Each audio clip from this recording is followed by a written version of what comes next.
Imaginez que le temps c'est une rivière et que nous flottons le long de cette rivière, sans pouvoir nous arrêter, sans pouvoir revenir en arrière. Chaque instant emporte avec lui des paroles, des actions, des décisions, le destin des gens. Et il semble que tout cela disparaisse irrémédiablement dans le courant de l'oubli.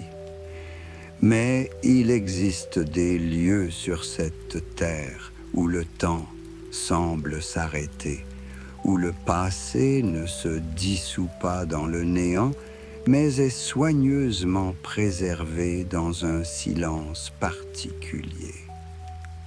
Bonjour, chers auditeurs. En ces heures paisibles de la nuit, je vous invite à m'accompagner dans un merveilleux voyage, dans un lieu où le temps semble s'être arrêté, où 8 siècles d'histoire de l'humanité reposent dans un silence particulier. Ce soir, nous regarderons derrière les murs anciens du Vatican, dans le lieu où la mémoire de toute l'humanité est conservée. Aujourd'hui, je veux vous parler d'un de ces lieux.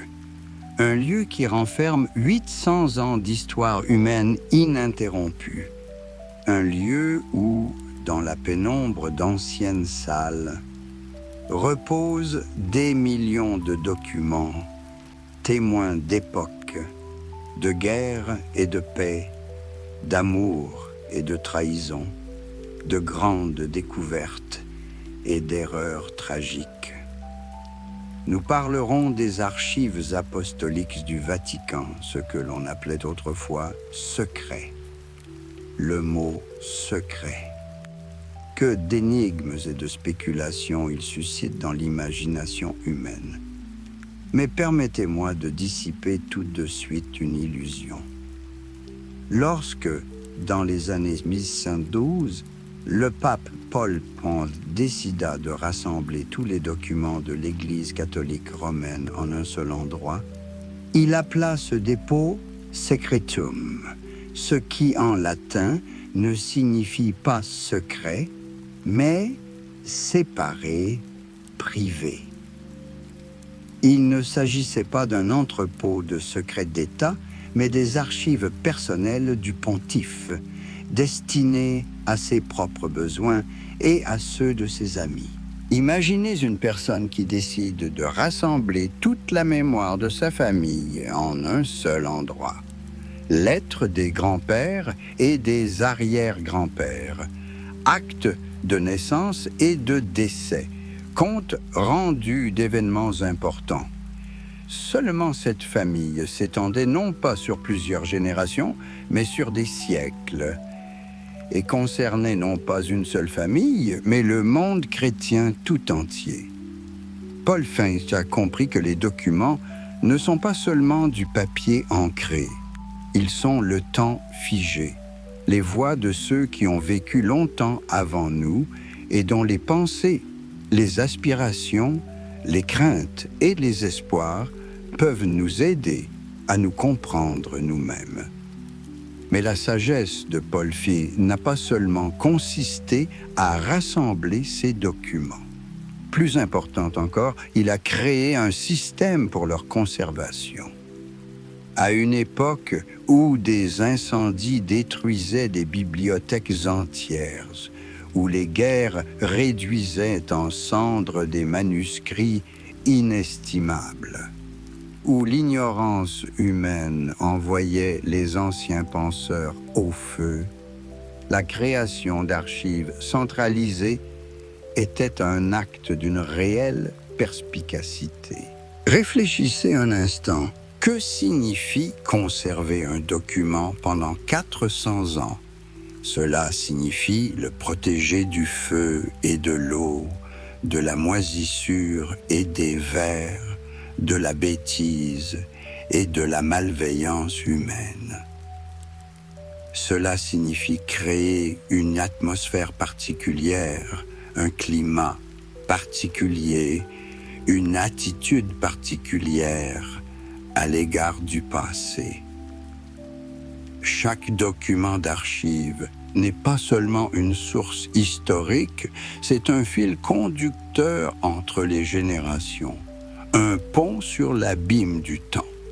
Et voici ce qui est étonnant. Pendant près de 3 siècles, ces archives sont vraiment restées secrètes, en ce sens que seules quelques personnes triées sur le volet y avaient accès.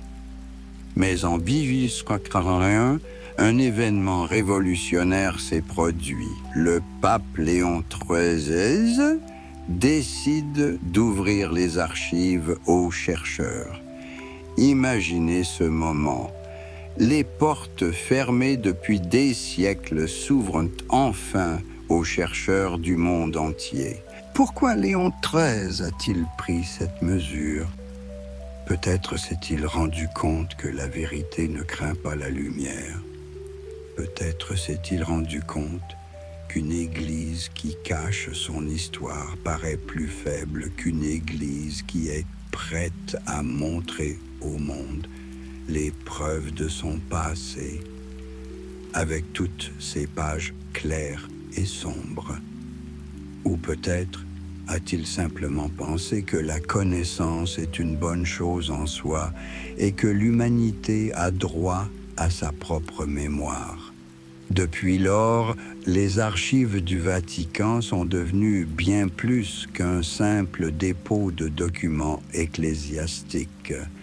Elles sont devenues un centre de recherche international, un lieu où les chercheurs du monde entier, indépendamment de leur religion, de leur nationalité ou de leurs opinions politiques, peuvent toucher les sources primaires de l'histoire. Et c'est là que nous arrivons à l'un des aspects les plus frappants de ce lieu. Les archives accueillent chaque année environ 1300 chercheurs de plus de 60 pays du monde entier. Ce n'est pas seulement un chiffre, c'est un symbole. Le symbole que la mémoire de l'humanité appartient à l'ensemble de l'humanité et non à des États ou à des confessions individuelles. Pour accéder aux archives, il faut prouver ses qualifications académiques, présenter un diplôme et des lettres de recommandation. Mais aucun serment religieux ou idéologique n'est exigé. Catholiques et athées, chrétiens et musulmans, tous sont égaux devant l'histoire. Tous ont le droit de chercher la vérité dans ces documents anciens. Quelle est la capacité de stockage d'une institution humaine? Dans le cas des archives du Vatican, la réponse est la suivante: 85 km de rayonnage. Essayez de visualiser ce chiffre. 85 km, c'est la distance qui sépare Rome de l'ancienne cité étrusque de Tarquinia ou Moscou de Serguiev Posad. Si vous décidiez de marcher le long de tous ces rayonnages, il vous faudrait une journée entière. Mais il ne s'agit pas seulement d'une question de quantité. Les archives sont appelées les archives des archives. Elles contiennent quelques 650 fonds distincts, dont chacun pourrait constituer à lui seul la base d'un grand centre de recherche. Il s'agit notamment des archives de la Curie romaine, les plus anciens départements du Saint-Siège, des documents provenant de 90 missions diplomatiques à travers le monde et des archives complètes des conciles ecclésiastiques, y compris les conciles Vatican I et Vatican II. Les archives personnelles et familiales méritent une attention particulière. Prenons l'exemple de la Fondation Borghese qui contient environ 2000 volumes. Les Borghese ne sont pas seulement une famille aristocratique, mais toute une époque de l'histoire de l'Italie et de l'Europe. Leurs documents reflètent les intrigues politiques, les tendances culturelles et les processus économiques de plusieurs siècles. En lisant ces documents, le chercheur a l'impression d'être immergé dans le tissu vivant du passé, où les processus historiques abstraits prennent des visages humains et des destins concrets. Mais comment naviguer dans cet océan de documents? Il existe pour cela près de 4700 outils de recherche, catalogues, index, inventaires. Parmi eux, le véritable joyau est le Cedario Garampi, un catalogue de plus de 800 000 fiches rassemblées en 125 volumes. Il a été créé au XVIIIe siècle par le cardinal Giuseppe Garampi, un homme d'une diligence titanesque qui a consacré 21 ans à la systématisation des documents d'archives. Imaginez ce travail. 21 ans de vie passés au milieu de folios poussiéreux, parmi des documents jaunis par le temps. Garampi ne se contentait pas de dresser un catalogue, il créait une clé de la mémoire humaine, une carte au trésor pour les générations futures de chercheurs. Grâce à son travail, un chercheur peut aujourd'hui retrouver en quelques heures un document qu'il aurait mis des mois à trouver sans cet index. Quel trésor ces étagères recèlent-elles? Parmi les documents les plus anciens figure le Liber Diurnus Romanorum Pontificum, datant de la fin du 8e ou du début du 9e siècle. Il s'agit d'un recueil de formules de la chancellerie papale, une sorte de manuel de correspondance officielle. Il s'agit en apparence d'un document administratif aride, mais pour l'historien, il est inestimable. Il lui permet de comprendre comment fonctionnait l'appareil d'État de la Rome médiévale. Quelles questions étaient considérées comme importantes? Quelle langue était utilisée pour communiquer avec les différents correspondants? Plus impressionnant encore est le diplôme de l'empereur Otto Haïé, datant de 962, écrit en lettres d'or sur un parchemin pourpre. Il ne s'agit pas d'un simple document, mais d'une œuvre d'art, d'un symbole de pouvoir et de grandeur. Au Moyen Âge, la couleur pourpre était l'apanage des empereurs et les lettres d'or soulignaient l'importance exceptionnelle du message. Le fait même que ce document ait été conservé pendant plus de 1000 ans tient du miracle. Mais les archives ne se limitent pas aux documents officiels. On y trouve des lettres de personnes qui ont façonné le cours de l'histoire et de la culture européenne. Un discours de 1502 de Gottfried Wilhelm von Leibniz, dans lequel le grand philosophe et mathématicien qualifie les archives papales d'archives communes de l'Europe dans une certaine mesure. Quelle clairvoyance dans ces mots. Leibniz avait compris que pendant des siècles, l'Église n'était pas seulement une institution religieuse, mais aussi un centre d'éducation, de diplomatie et de culture.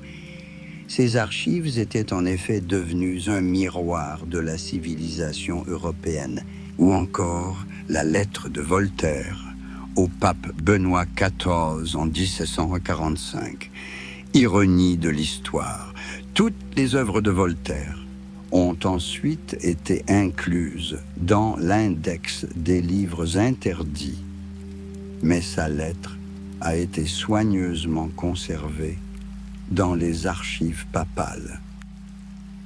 N'est-ce pas là le symbole que la véritable sagesse réside dans la capacité à préserver même ce avec quoi on n'est pas d'accord?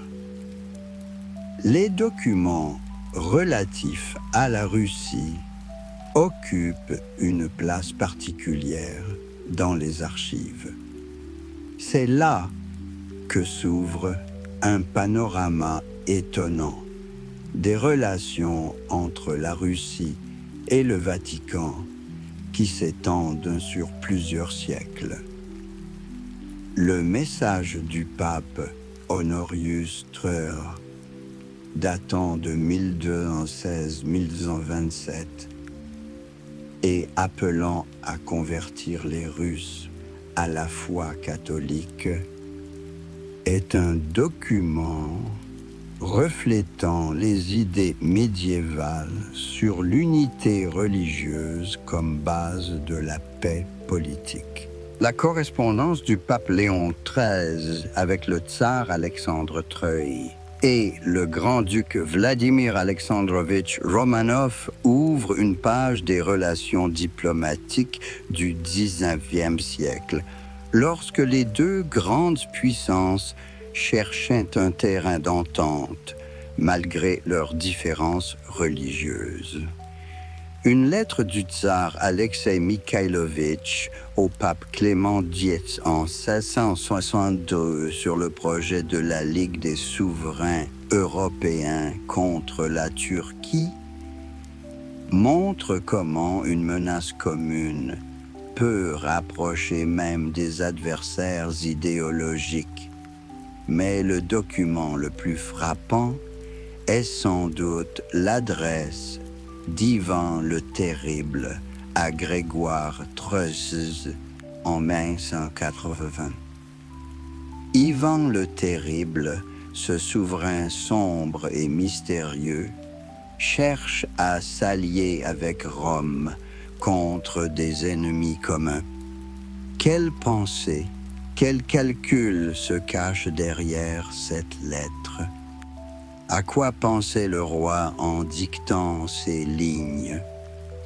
Le document demeure, mais le mystère de l'âme humaine qui l'a créé continue d'enflammer l'imagination des historiens. Le temps des troubles se reflète également dans les archives du Vatican. Les lettres de Boris Godunov, du faux Dimitri Aïr, de Marina Mnichek. Ces documents nous permettent de regarder l'une des époques les plus dramatiques de l'histoire russe à travers les yeux de ses acteurs directs. Ici, l'histoire cesse d'être une abstraction et prend un visage humain avec ses passions, ses idées fausses et ses espoirs. La lettre adressée en 1921 par le patriarche Tikhon au pape Benoît XV pour demander de l'aide au peuple russe souffrant de la famine est particulièrement émouvante. Il s'agissait d'un appel à l'aide dépassant toutes les barrières religieuses et politiques. Un appel d'un chrétien à un autre pour sauver le peuple mourant. Et de l'aide, il y en a eu. Benoît XV a lancé une campagne de secours catholique que Pie XI a transformée en mission pontificale. Mais les archives ne conservent pas seulement la haute diplomatie. On y trouve aussi des curiosités qui reflètent l'esprit de l'époque.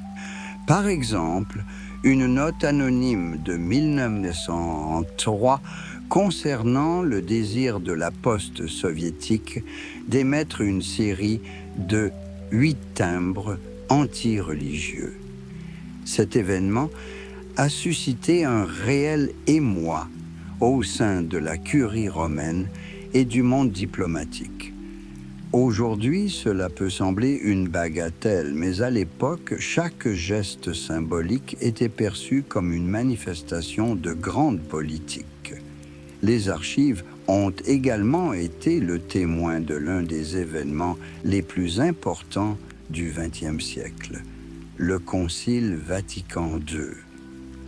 Des observateurs d'autres religions, dont l'archiprêtre Vitaly Borovoï de l'Église orthodoxe russe, ont participé à ces travaux.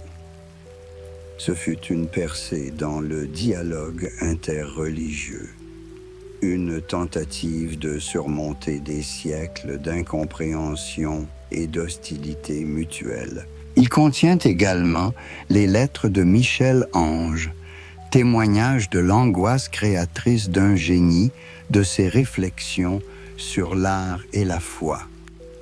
La lettre d'Henri VIII, demandant une annulation, un document qui a changé le cours de l'histoire anglaise et européenne. Le dictat du pape, manifeste de la théocratie médiévale. Chacun de ces documents n'est pas seulement une relique historique, mais une fenêtre sur une époque, une clé pour comprendre comment les gens du passé voyaient le monde et la place qu'ils y occupaient. Le travail de la paléographe italienne Barbara Frel mérite une mention spéciale. Ces découvertes montrent comment la science moderne peut jeter un nouvel éclairage sur des documents anciens. Sa découverte d'une copie authentique du parchemin de Chinon en 2001 a permis de mieux comprendre l'histoire de l'ordre des Templiers et leur relation avec la papauté.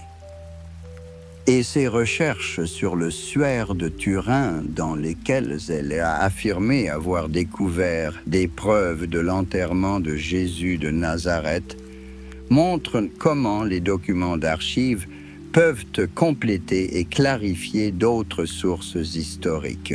Mais les archives du Vatican sont bien plus qu'un simple dépôt du passé. C'est un lieu où le passé rencontre le présent, où les documents anciens aident à comprendre les questions contemporaines.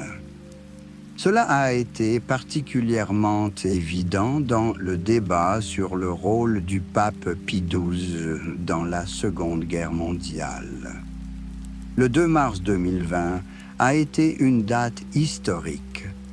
Le Vatican a ouvert l'accès à ses archives de la Seconde Guerre mondiale. Cette décision n'a pas été facile à prendre, car elle témoigne d'une volonté de soumettre au jugement de l'histoire les actions des dirigeants de l'Église pendant l'une des époques les plus tragiques de l'humanité. Pie XII est l'une des figures les plus controversées de l'histoire de la papauté. Certains le considèrent comme un politicien avisé qui a sauvé des milliers de vies en agissant dans l'ombre. D'autres l'accusent d'avoir gardé le silence face à l'Holocauste. L'ouverture des archives aurait dû apporter de la clarté à ces débats. Les résultats de ces recherches sont mitigés. L'équipe de l'historien allemand Hubert Wolf a trouvé des preuves que Pie XII était au courant de l'assassinat massif de Juifs à partir de ses propres sources, mais qu'il a caché cette information au gouvernement américain. Des documents ont été découverts qui auraient été exclus des publications officielles pour protéger l'image du pape.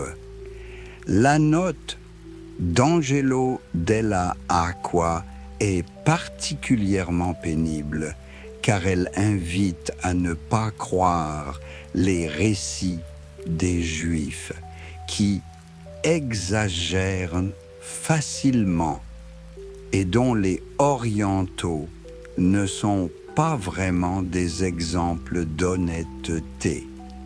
Le document, selon les chercheurs, est clairement antisémite et montre pourquoi Pidducuse ne s'est pas prononcé contre l'Holocauste. Mais l'histoire, comme toujours, s'est révélée plus compliquée que les simples évaluations. Pendant la guerre, l'Église catholique a caché quelques 4000 Juifs dans ses institutions romaines. Ce sont des vies concrètes qui ont été sauvées, des manifestations concrètes d'humanité à une époque inhumaine. Les chercheurs s'intéressent également à ce que l'on appelle les chemins des rats, des itinéraires organisés par des membres du haut clergé pour permettre aux criminels de guerre nazis de s'échapper vers l'Amérique du Sud après la guerre. Si ces allégations sont confirmées, il s'agira d'une nouvelle page sombre de l'histoire de l'Église. Le processus de béatification de Pie XII a été suspendu jusqu'à l'ouverture complète des archives. Il s'agit d'une sage décision. La sainteté ne peut se fonder sur la dissimulation de la vérité. Si l'Église est réellement engagée dans la purification, elle doit être prête à affronter la vérité, aussi douloureuse soit-elle. L'ouverture des archives du temps de guerre est une manifestation de la tendance plus générale à la transparence qui caractérise l'Église moderne. À une époque où l'information se répand instantanément, où les secrets sont de plus en plus difficiles à garder, la seule façon de maintenir la confiance est de faire preuve d'une ouverture totale. Mais les archives ne contiennent pas seulement des documents des siècles derniers. Elles conservent des manuscrits vieux de 1500 ans et plus. Aujourd'hui, ces anciens parchemins connaissent une nouvelle vie grâce au processus de numérisation.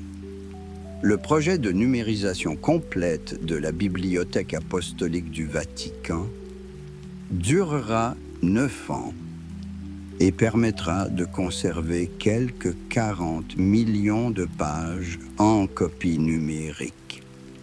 Parmi celles-ci, figurent environ 80 000 manuscrits rares et 8 900 incunables, c'est-à-dire des livres imprimés avant 1901. Imaginez les œuvres d'Homère, de Sophocle, de Platon et d'Hippocrate, transcrites par la main de moines médiévaux, deviendront accessibles à toute personne ayant accès à l'Internet. L'un des plus anciens codex juifs, le Sifri, le codex du Vatican, ces trésors de la pensée humaine ne seront plus la propriété d'un cercle étroit de spécialistes. La numérisation n'est pas seulement un procédé technique, c'est une tentative de vaincre le temps, de rendre le savoir immortel. Une copie numérique ne remplacera pas l'original avec son aura particulière, son lien physique avec le passé, mais elle peut assurer la sécurité de l'information en cas de catastrophe. Elle peut mettre le savoir à la disposition de toute l'humanité.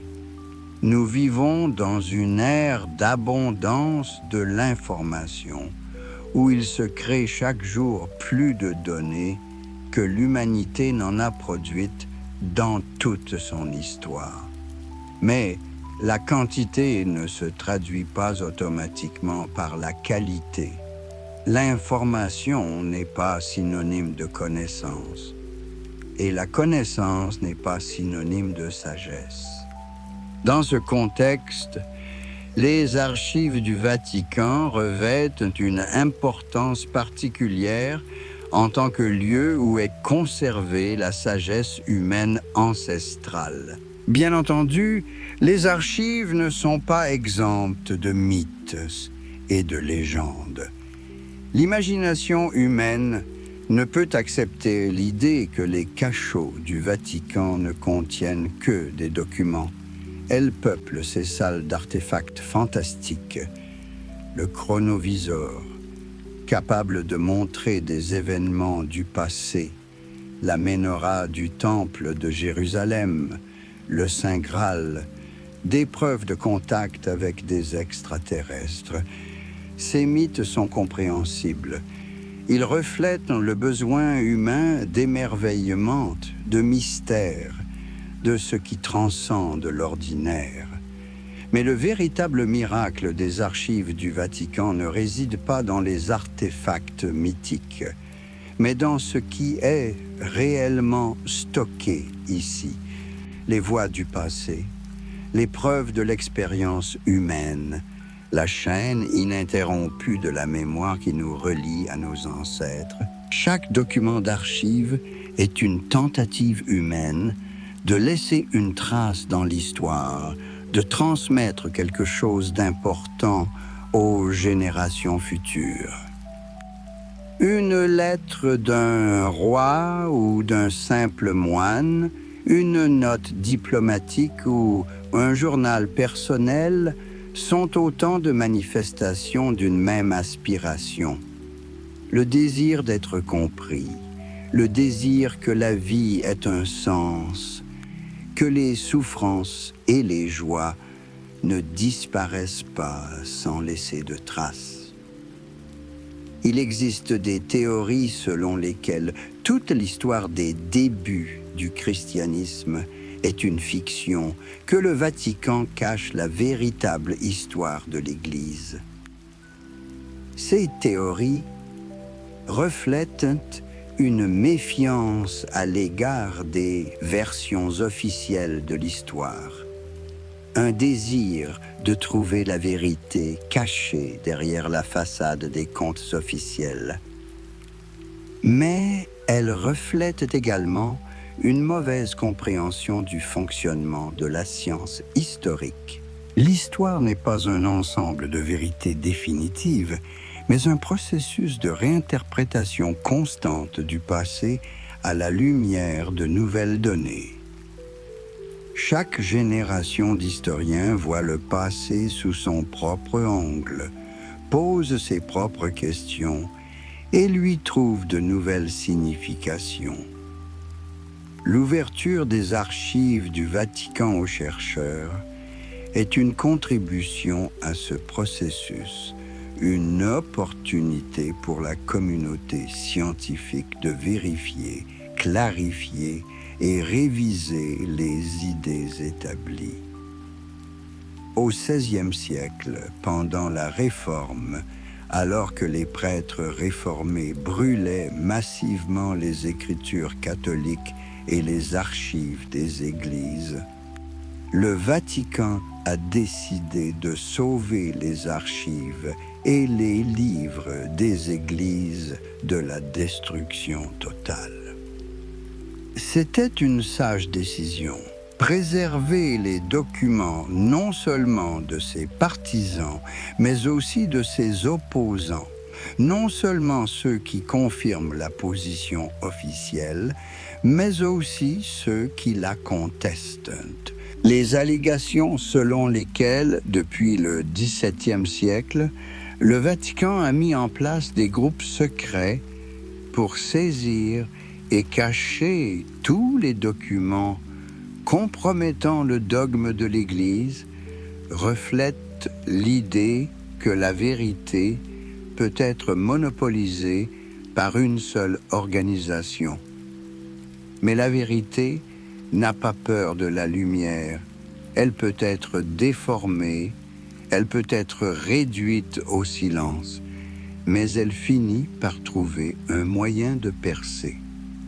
La politique actuelle d'ouverture des archives du Vatican est une reconnaissance du fait que l'Église est plus forte lorsqu'elle n'a pas peur de la vérité sur son passé. Il s'agit de comprendre que l'autorité ne peut être fondée sur la dissimulation des faits, mais qu'elle doit s'appuyer sur la volonté d'apprendre des erreurs du passé. Quand je pense aux archives du Vatican, je n'imagine pas seulement un dépôt de documents, mais une sorte de temple de la mémoire humaine. Ici, dans la pénombre des anciennes salles, entre les rangées d'étagères, le temps s'écoule d'une manière particulière. Ici, le passé n'est pas mort. Il vit dans chaque document, dans chaque ligne écrite par la main d'une personne décédée depuis longtemps. Imaginez un moine du XIIIe siècle, penché sur un parchemin à la lumière d'une bougie. Sa main écrit des lettres, ses pensées coulent dans les mots, son âme s'imprime sur le papier. Les siècles passent. Le moine s'est depuis longtemps décomposé dans la terre, mais ses mots continuent de vivre. Et aujourd'hui, au XXIe siècle, un chercheur peut toucher ce document et ressentir un lien avec un homme qui a vécu il y a 800 ans. Ce lien avec le temps, cette continuité de l'expérience humaine est ce qui fait des archives du Vatican un lieu spécial. Ce ne sont pas seulement des informations qui sont préservées ici, mais le tissu même de l'histoire humaine, avec tous ses fils dorés et noirs, solides et déchirés. Chaque année, quelques 1300 scientifiques du monde entier viennent ici. Chacun d'entre eux cherche des réponses à ses propres questions. Chacun d'entre eux essaie de comprendre quelque chose d'important sur le passé. Un historien américain étudie des documents sur les croisades. Un chercheur allemand se plonge dans des documents sur la guerre de 30 ans. Un scientifique russe analyse la correspondance entre les tsars russes et les papes. Et dans cette diversité d'intérêts de recherche, la valeur universelle des archives est évidente. Elles n'appartiennent pas seulement à l'Église catholique, ni au monde chrétien, mais à l'humanité tout entière, car l'histoire qu'elle conserve est l'histoire de chacun d'entre nous, indépendamment de sa nationalité, de sa religion ou de ses convictions politiques. Les conditions d'accès aux archives sont strictes mais équitables. Vous devez prouver vos qualifications académiques, soumettre des lettres de recommandation et formuler clairement les objectifs de votre recherche. Ces exigences ne sont pas un obstacle, mais une garantie que des documents précieux tomberont entre les mains de personnes capables de les comprendre et de les interpréter correctement. En effet, travailler avec des documents historiques ne se limite pas à la lecture. Il nécessite des connaissances spécifiques. Paléographie, capacité à lire l'écriture ancienne. Diplomatie, science de l'authenticité des documents. Connaissance du latin et d'autres langues anciennes. Et compréhension du contexte historique. Un document sans contexte est une énigme sans clé. 85 km de rayonnage. Lorsque j'essaie d'imaginer cette quantité d'informations, j'éprouve un sentiment particulier. Il ne s'agit pas seulement d'une grande bibliothèque, mais d'un concentré de la mémoire de l'humanité. Il s'agit d'une concentration de preuves des événements les plus importants de l'histoire européenne et mondiale au cours de 8 siècles. Pensez-y, chaque mètre de ces étagères contient des dizaines, voire des centaines de documents. Chaque document représente la vie, les pensées et les décisions de quelqu'un. Multipliez cela par 85 000 mètres et vous aurez une idée de la richesse de l'expérience humaine qui est préservée ici. Les archives sont divisées en différents fonds, chacun reflétant un aspect particulier du travail de l'Église ou une période particulière de l'histoire. Les archives de la Curie romaine conservent les documents des plus anciens services du Saint-Siège, la chancellerie, la chambre apostolique et les congrégations cardinalices.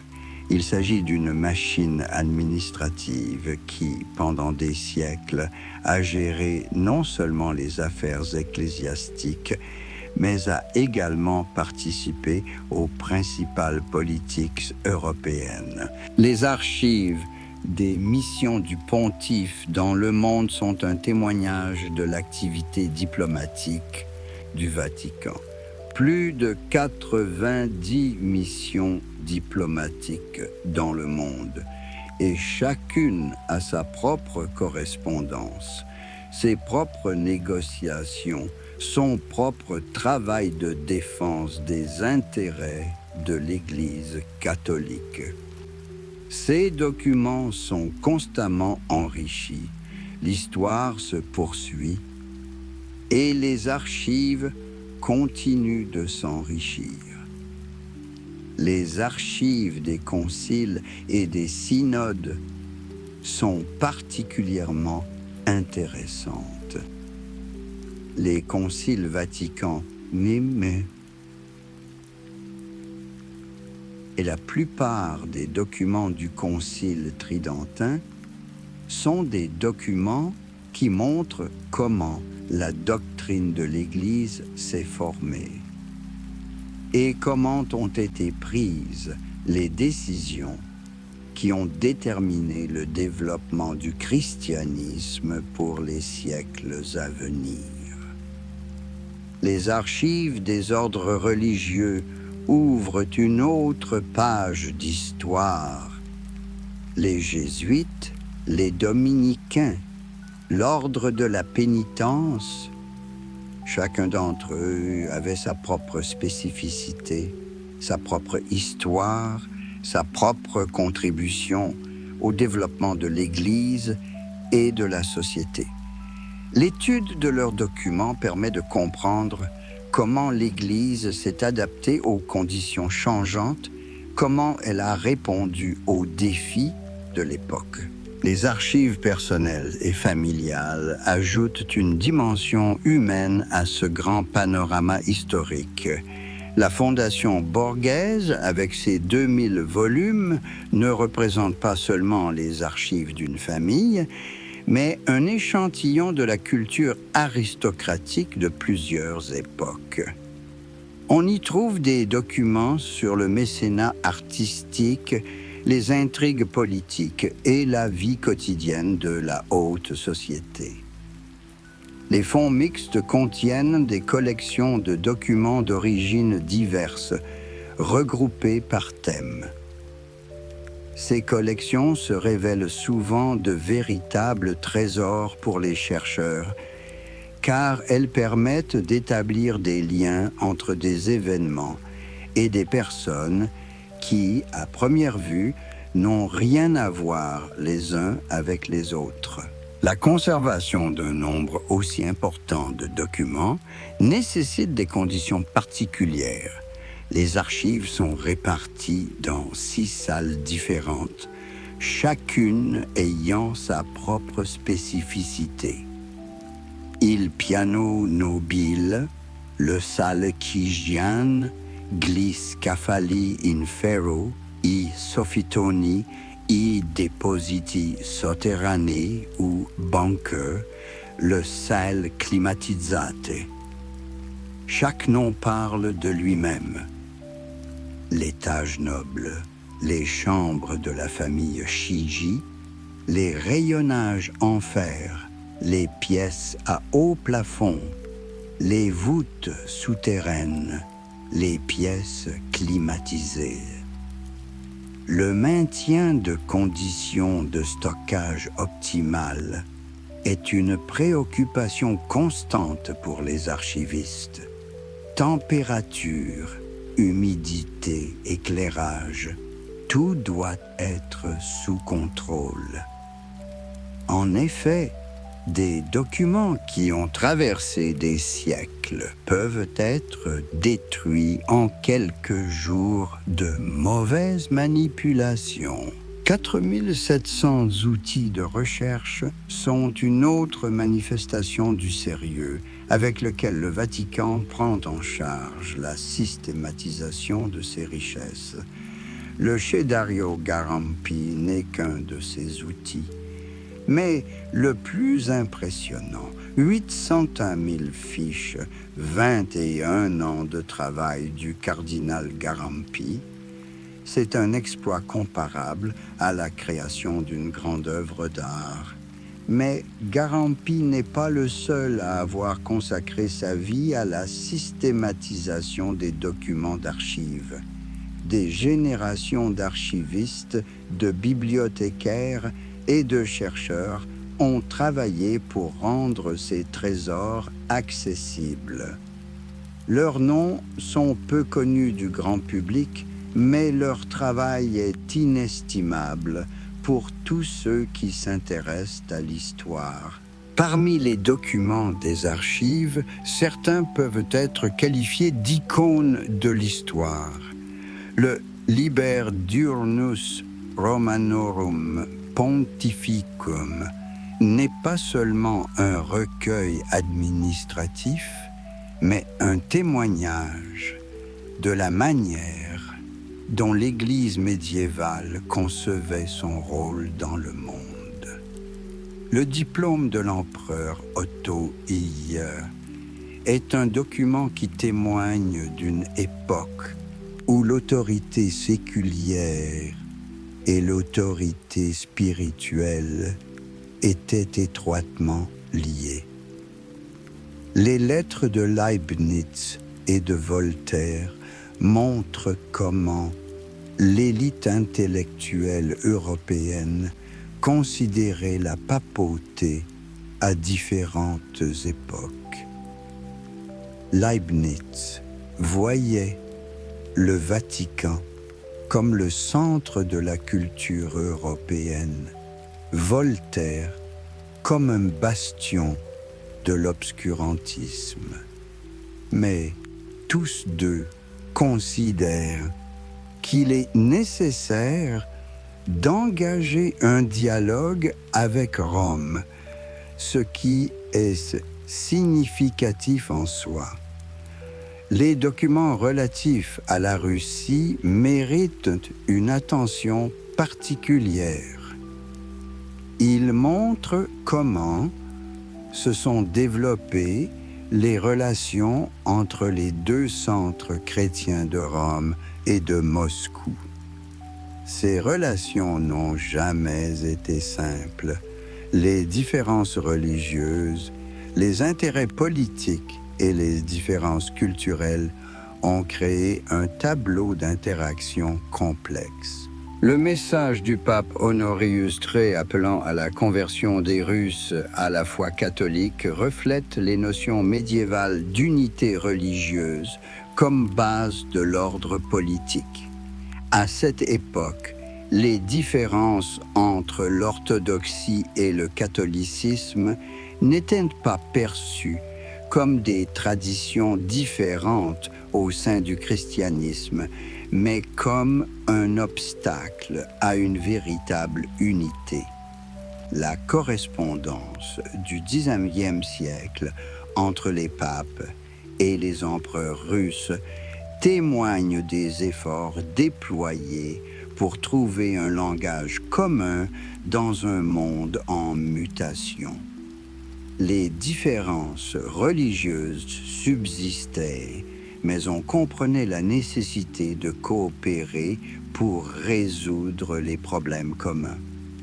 La lettre du patriarche Tikhon demandant de l'aide pour le peuple russe affamé est particulièrement touchante. Il n'y a pas de politique, pas de diplomatie, seulement de la compassion humaine et la conviction que la solidarité chrétienne est plus forte que les différences politiques. Les documents de l'époque des troubles, lettres de Boris Godunov, du faux Dimitri Pouillet, de Marina Mnichek, ouvrent l'une des pages les plus dramatiques de l'histoire russe. Ici, les intrigues politiques se mêlent aux drames personnels. La grande histoire se manifeste à travers le destin de certaines personnes. Une note anonyme sur les timbres anti-religieux soviétiques peut sembler anodine, mais elle reflète une caractéristique importante du XXe siècle, une époque où les symboles ont pris une importance particulière. Chaque geste, chaque image était perçue comme une déclaration politique. La participation de l'archiprêtre Vitaly Borovoï au Concile Vatican II est un symbole d'espoir pour surmonter des différences séculaires. Le dialogue entre les églises a commencé et les documents d'archives témoignent de ses premiers pas. Les lettres de Michel-Ange ajoutent une dimension culturelle à cette mosaïque historique. Le grand artiste n'était pas seulement un créateur, mais aussi un homme de son temps, et sa correspondance reflète la vie spirituelle de la Renaissance. La lettre d'annulation d'Henri VIII est un document qui a changé le cours de l'histoire anglaise.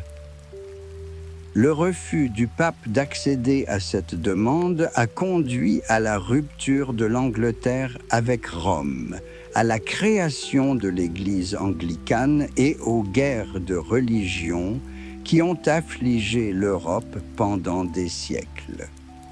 Le diktat du pape est un manifeste de l'autorité papale dans son expression la plus ambitieuse. Ce document reflète les idées médiévales sur l'origine divine de l'autorité papale et sa supériorité sur les dirigeants séculiers. Les travaux de Barbara Frel montrent comment la science moderne peut extraire de nouvelles connaissances de documents anciens. Sa découverte du parchemin de Chinon a jeté une lumière nouvelle sur l'histoire des Templiers, montrant que même des questions bien documentées peuvent connaître des rebondissements inattendus. Ses recherches sur le suaire de Turin montrent comment les documents d'archives peuvent compléter les données provenant d'autres sciences. Les sources écrites aident à interpréter les preuves physiques et fournissent un contexte pour comprendre les artefacts énigmatiques. Le débat autour du rôle de Pie d'Oise dans la Seconde Guerre mondiale montre comment les archives peuvent être le lieu d'une révision douloureuse des évaluations historiques. La découverte de documents datant de la guerre a demandé du courage, une volonté d'apprendre la vérité, même si elle est désagréable.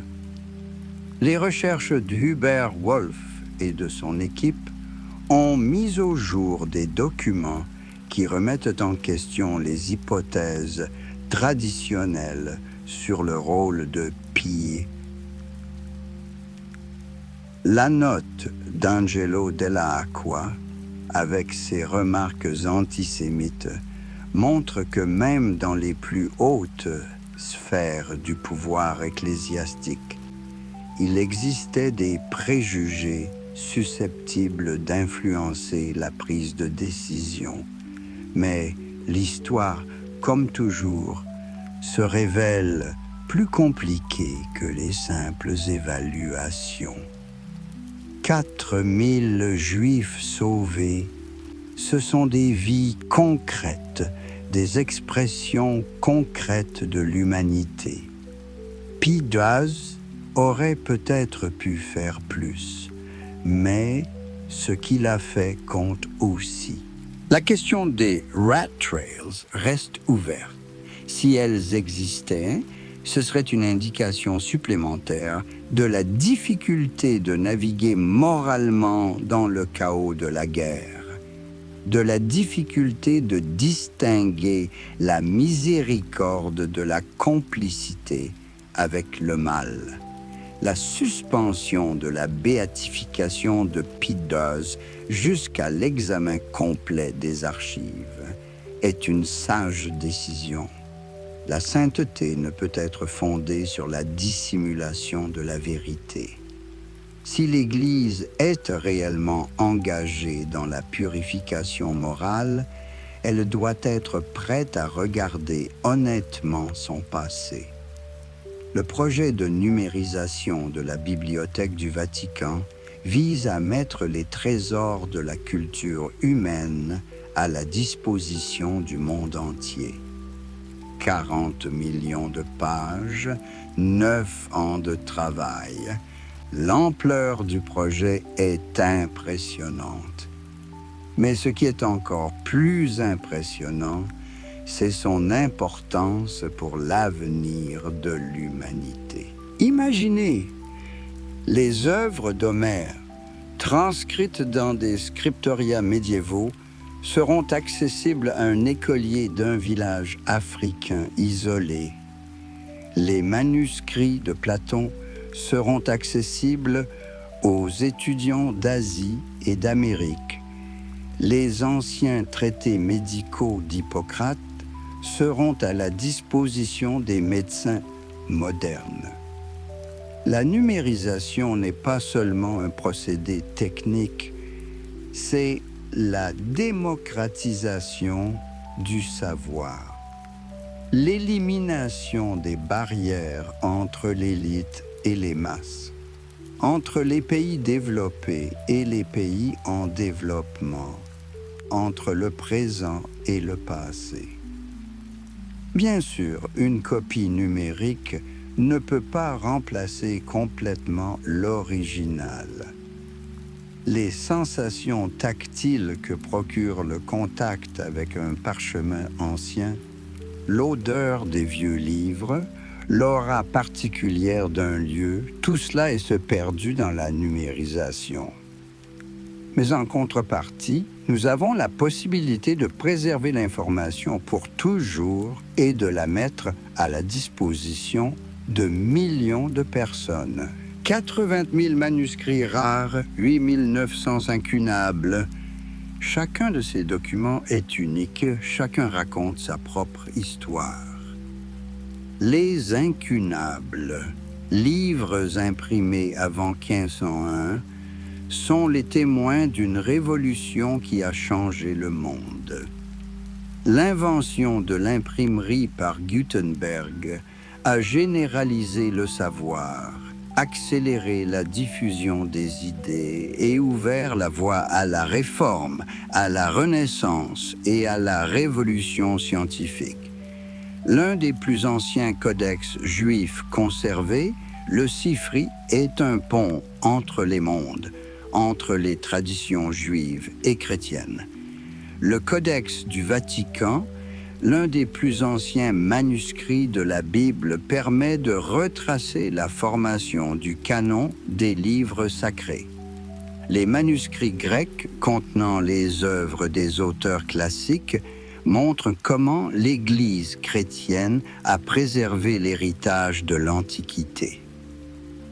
Les moines qui ont copié Homère et Sophocle, Platon et Aristote n'ont peut-être pas toujours compris la signification de leur travail, mais grâce à eux, les œuvres qui ont constitué la base de la culture européenne ont survécu. Les mythes sur les trésors secrets du Vatican, le chronovisor, la Ménorah, le Saint Graal, reflètent le besoin humain d'un miracle.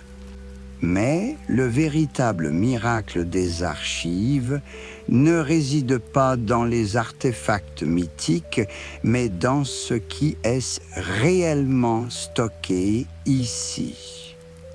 La chaîne ininterrompue de la mémoire humaine. La vie quotidienne des archives est en effet ordinaire, transparente et normale, comme l'affirme son personnel. Il n'y a pas de rituel secret, de cérémonie mystique, de phénomènes surnaturels. Il y a le travail minutieux des archivistes, la recherche patiente des scientifiques, la lente découverte de la vérité. Mais cette banalité a sa propre poésie. Un érudit penché sur un document ancien poursuit le dialogue entamé il y a des siècles.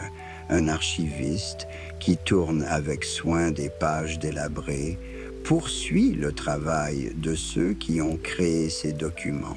L'étudiant qui prend des notes dans la salle de lecture s'inscrit dans une longue chaîne de transmission du savoir. Les théories selon lesquelles toute l'histoire des débuts du christianisme est une fiction, que le Vatican cache la véritable histoire de l'Église, reflètent une méfiance à l'égard des versions officielles. Cette méfiance est compréhensible. L'histoire a souvent été écrite par les vainqueurs, et de nombreux documents ont effectivement été détruits ou déformés.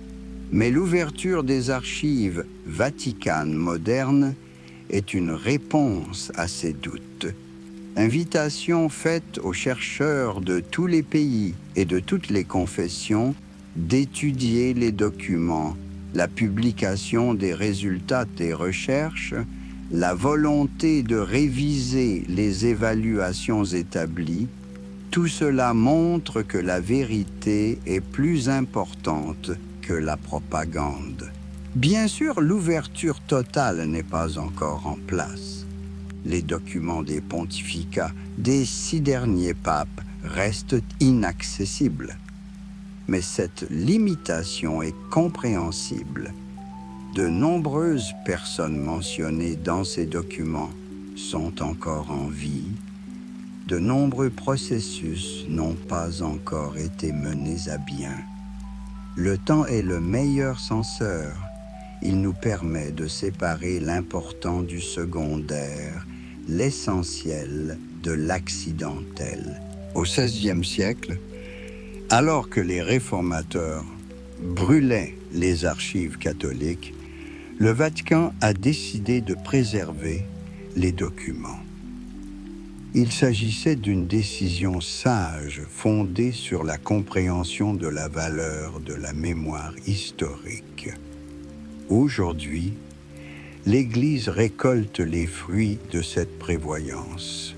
Ces archives sont devenues une source de connaissances pour le monde entier. Les allégations selon lesquelles le Vatican cacherait des documents compromettants ont pu avoir un fondement dans le passé. Mais la politique d'ouverture actuelle montre que l'Église est prête à tirer les leçons de ses erreurs et à soumettre son histoire à une analyse scientifique. Les archives du Vatican ne sont pas seulement un dépôt de documents. C'est un symbole de la mémoire humaine, un lieu où le passé rencontre le présent. Ici, chaque document est une voix du passé, chaque page une fenêtre sur une autre époque. 1300 scientifiques viennent ici chaque année en provenance de 60 pays du monde entier. Chacun cherche des réponses à ses propres questions. Chacun essaie de comprendre quelque chose d'important sur le passé de l'humanité. Dans cette diversité d'intérêts de recherche, la valeur universelle des archives est évidente. Il n'y a pas de place pour les préjugés nationaux, religieux ou idéologiques. Catholiques et protestants, chrétiens et musulmans, croyants et athées, tous sont égaux devant l'histoire. La seule exigence est le sérieux des intentions, la volonté de travailler dur et le respect de la vérité. 800 ans d'histoire ininterrompue. Essayez d'imaginer cette période. Au cours de ces siècles, des dizaines de générations se sont succédées.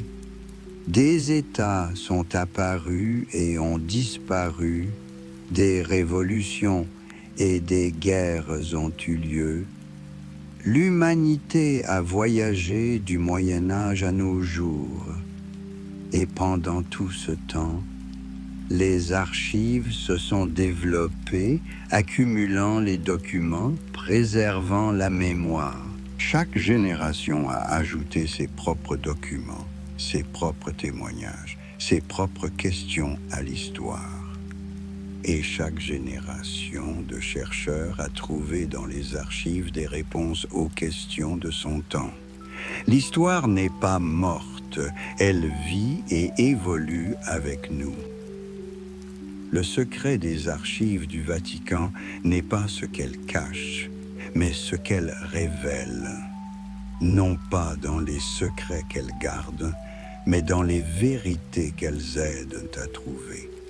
Ces véritables trésors ne sont pas des artefacts mythiques, mais de vrais documents, de vrais témoignages, de vraies personnes. Et c'est ce qui fait sa grandeur. Dans un monde où l'information devient de plus en plus éphémère, où les données numériques peuvent disparaître à tout moment, les archives du Vatican restent un gardien fiable de la mémoire humaine. Ces documents ont survécu aux guerres et aux catastrophes, aux révolutions et aux réformes. Ils nous survivront également, continuant à servir les générations futures de chercheurs.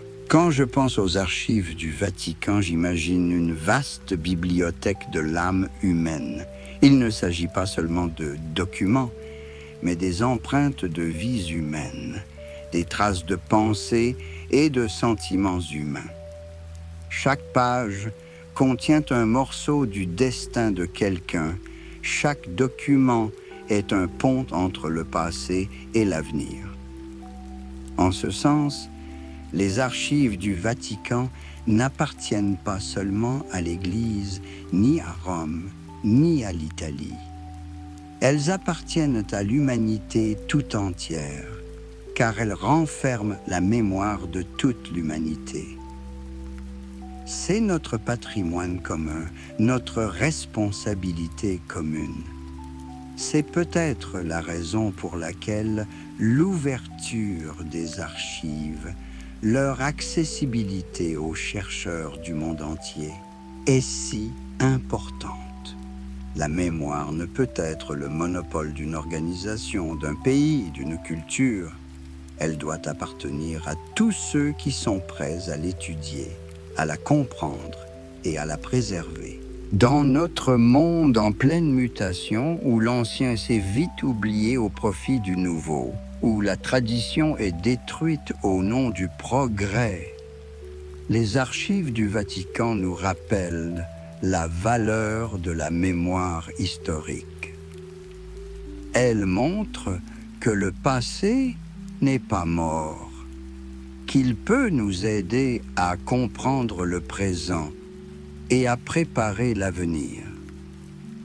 85 kilomètres de rayonnage, 4700 outils de recherche, 40 millions de pages à numériser. Ces chiffres sont impressionnants, mais derrière eux se cache quelque chose de plus, un engagement à préserver et à transmettre la sagesse humaine accumulée au fil des siècles. Et lorsque le dernier chercheur quittera la salle de lecture, lorsque les lumières s'éteindront dans les salles d'archives, les documents continueront d'attendre, dans l'attente d'un nouveau jour, de nouvelles questions, de nouvelles découvertes. Car l'histoire ne s'arrête jamais, elle se poursuit. Et les archives du Vatican sont le lieu où le passé, le présent et l'avenir se rencontrent dans un dialogue éternel entre l'âme humaine et elle-même. Notre voyage nocturne dans les couloirs de la mémoire humaine touche à sa fin. Un silence profond règne à l'extérieur de la fenêtre, et il semble que le temps est ralenti, nous permettant de ressentir cette connexion étonnante avec ceux qui ont vécu longtemps avant nous. En ces heures tardives, alors que le monde s'endort, la fragilité et pourtant l'indestructibilité de la mémoire humaine se font particulièrement sentir.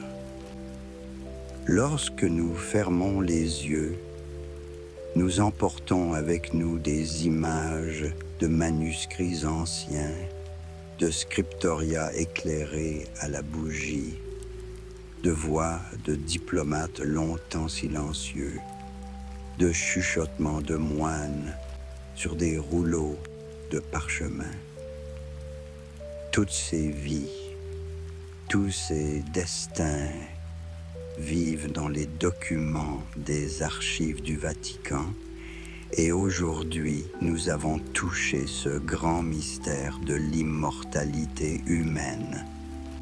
L'immortalité par la mémoire, par la parole, par le fil ininterrompu de la transmission de l'expérience d'une génération à l'autre. Le sommeil est aussi une sorte d'archive, un lieu où notre âme stocke les impressions de la journée, les entrelace avec des images anciennes, crée de nouvelles significations à partir de vieux souvenirs.